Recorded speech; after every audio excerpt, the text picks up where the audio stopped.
tous la voix des sans-voix. Les Yézidis sont une communauté kurdophone qui compte entre 100 000 et 600 000 personnes en Irak, selon les estimations. Ils font partie des populations les plus anciennes de la Mésopotamie, où leur croyance est apparue il y a plus de 4000 ans. Leur principal lieu de culte est Lalesh, dans le Kurdistan irakien, mais plusieurs milliers de Yézidis habitent en Syrie, en Turquie, en Arménie et en Géorgie. On compte d'importantes communautés en Europe, particulièrement en Allemagne, où vivent 40 000 Yézidis. En août 2014, l'État islamique a attaqué les Yézidis de la région de Sinjar en Irak. Des milliers d'hommes ont été tués, des milliers de femmes et enfants ont été kidnappés et des centaines de milliers de Yézidis ont été contraints à l'exil. Depuis 2014, les médias occidentaux ont porté à maintes reprises leur attention sur le sort des Yézidis et en particulier sur celui des esclaves sexuels. Les femmes interviewées sont questionnées sur les violences personnelles qu'elles ont subies. Le portrait de ces femmes est celui de victimes exemplaires ayant enduré les pires supplices tout en conservant leur foi. Accueillies en France, des femmes yézidis témoignent des exactions de Daesh au micro de Radio des Sans-Voix.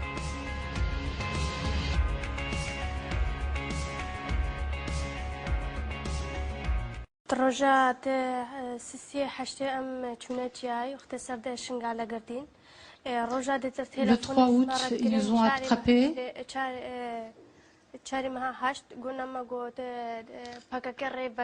Le 4 août, nous étions cachés au pied de la montagne. On nous a dit que le PKK avait ouvert des corridors humains. Donc, nous avons voulu profiter de l'occasion de cette ouverture pour profiter et échapper à Daesh. Et là derrière, nous avons vu 4 véhicules de Daesh munis de douchkas, des mitrailleuses lourdes, et ils nous ont attrapés. Là, ils nous ont arrêtés. Ils nous ont arrêtés sur place.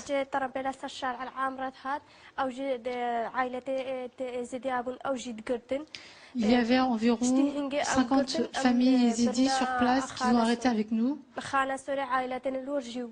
On nous a emmenés à Khan Assour, une autre région au nord de Mossoul. Ensuite, on nous a ramenés de nouveau du côté de Sinjar.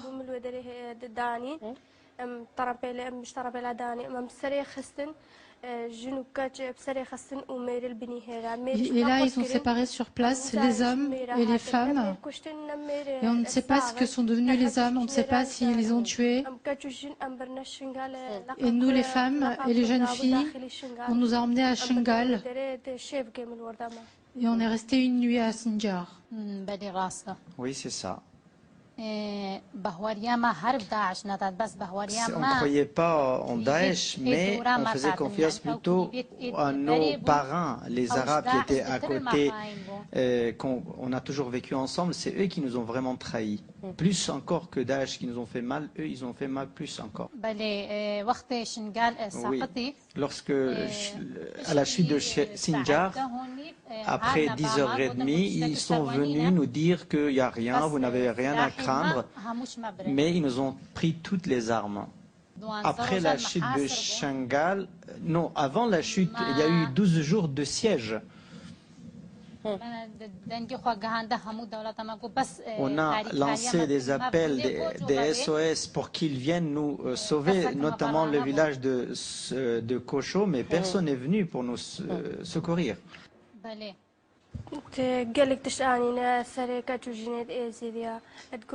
Ils nous ont brutalisés. Ils disaient que les femmes yézidis étaient illicites. Les femmes yézidis étaient illicites, mais les jeunes filles étaient autorisées. Elles étaient brutalisées, torturées, battues.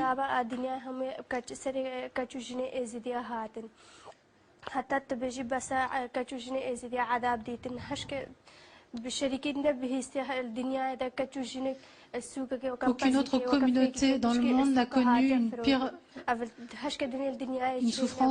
une souffrance pareille. Aucune autre communauté dans le monde n'a connu ce calvaire.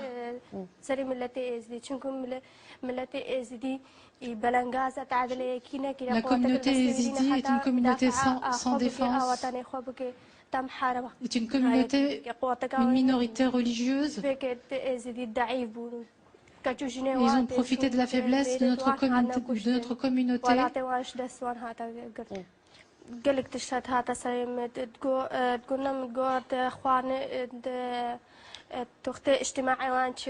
Ils auraient continué à nous torturer. Nous étions comme des esclaves. Nous faisions à manger pour eux. Nous faisions le ménage. Ils nous forçaient à lire le Coran. Ils nous forçaient à nous convertir à l'islam. Et nous, on refusait, mais j'aurais refusé jusqu'au bout de me convertir à l'islam. J'ai résisté malgré les tortures. Ils nous ont battus avec des chaînes. Ils nous ont même torturés avec de l'électricité.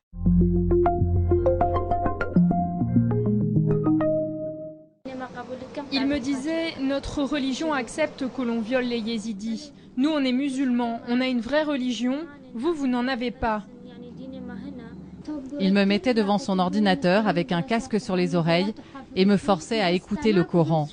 Il me disait que si je n'écoutais pas, il allait me faire des choses pires que la mort. Ces deux jeunes filles s'appellent Nassima et Nadia. Elles étaient détenues par des Saoudiens à Raqqa, en Syrie. Ça, c'est l'esclave numéro 8. Ils donnent un numéro à chacune. Après, ils envoient les photos à leurs combattants sur leur téléphone portable.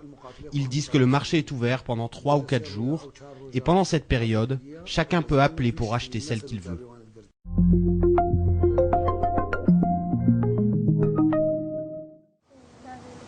Je m'appelle Jinan, j'ai 19 ans. Je suis né à Sinjar, au Kurdistan de l'Irak. Le 3 août 2014, Daesh attaque Sinjar. Nous sommes allés à la montagne, nous avons passé une nuit là-bas. Le lendemain, nous avons reçu un coup de fil qui dit que les PKK ils ont ouvert la route. Nous sommes descendus, mais sur la route, il y a 4 voitures de Daesh bien armées qui nous attaquent.